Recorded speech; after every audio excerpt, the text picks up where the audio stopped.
The American historical memory of the Vietnam War largely treats it as an event in American history.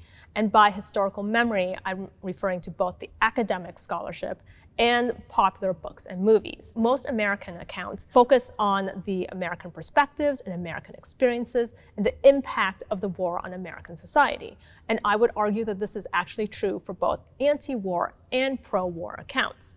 Now, increasingly, I think the American historical memory is including the perspectives and voices of racial minorities and women, but this diversity is often still centered on the United States. When the Vietnamese are included in these accounts, they're often depicted in a way that reinforces the author's or the filmmaker's stance on the American politics of the war.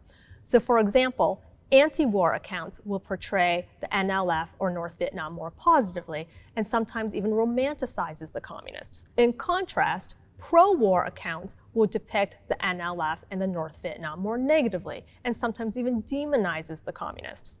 Some pro-war accounts depict the South Vietnamese government as corrupt and letting down its ally, the United States.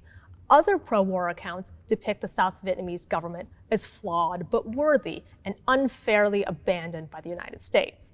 But in either case, the depiction of the Vietnamese and the different groups of Vietnamese largely reflects the political stance of the author or filmmaker. Groups of Vietnamese that further the agenda of the author or filmmaker are good, and those who don't are bad. Since the start of the 21st century, there's been slow but significant progress. American society now is more willing and more interested in listening to diverse Vietnamese perspectives.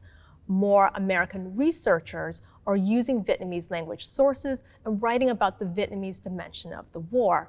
More filmmakers are incorporating Vietnamese perspectives and hiring Vietnamese-speaking actors to play Vietnamese characters. And lastly, Vietnamese Americans who fled to the US as refugees are writing books and producing movies about their experiences, and they're insisting that their experiences deserve to be part of the American historical memory too.